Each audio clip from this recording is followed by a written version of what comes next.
Okay, so we've allowed it to dry, dry.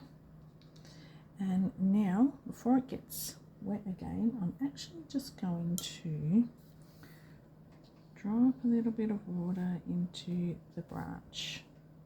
We wait for all this to dry, otherwise we pop the brown in here, it's going to bleed up into the bird, which is what we don't want. So once you give it time, and all we're doing is dropping a little bit of colour in there,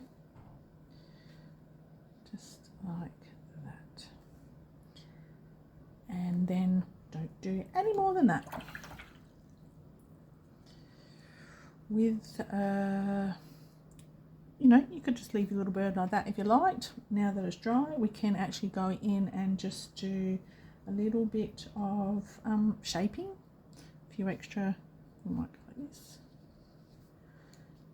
give it a bit more of a direct kind of a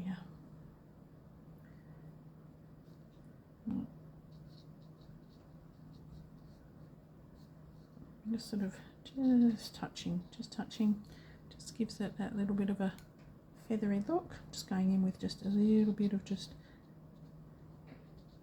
water, but it's actually a very palest of blues. Just gives it that little bit of a feathery effect. You just kind of scuttle your brush around.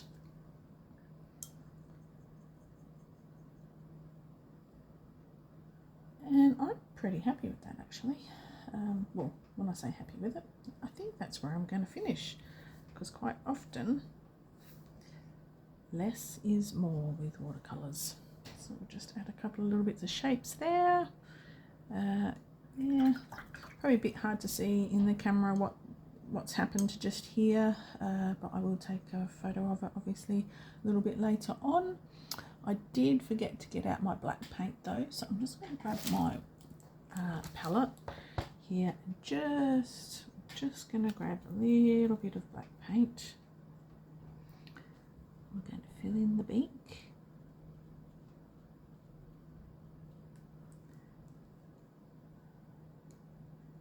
There is a wing running down here, so we're just going to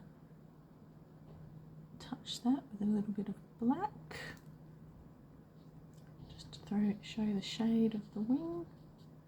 This is still dry, so it's fine to paint there now. If I'd done it in early when it was wet, you would have ended up with the black bleeding in. And then we're just going to touch around the side here, a little bit of black.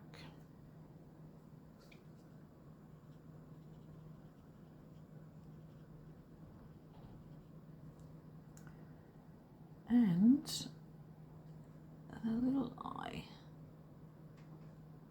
There.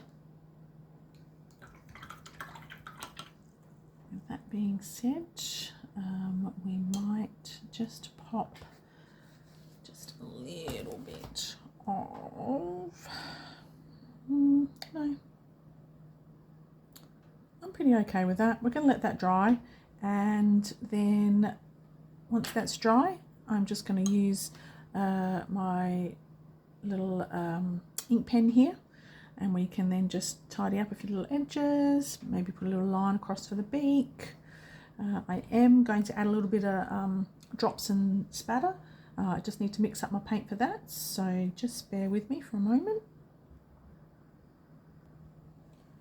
Okay, so I've just mixed up a little bit of watery water paint here that you can see, and that's what we're going to use for our little bits of effects, little drops. Just going to drop a few around.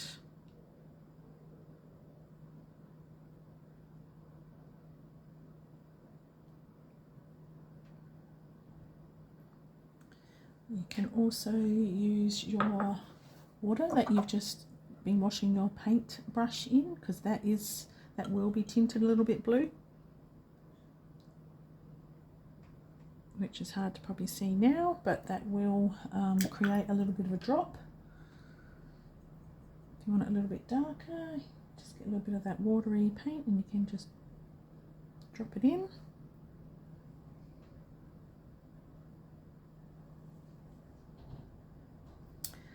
And And that's it. That's how we're going to finish with that one. Thank you for joining me.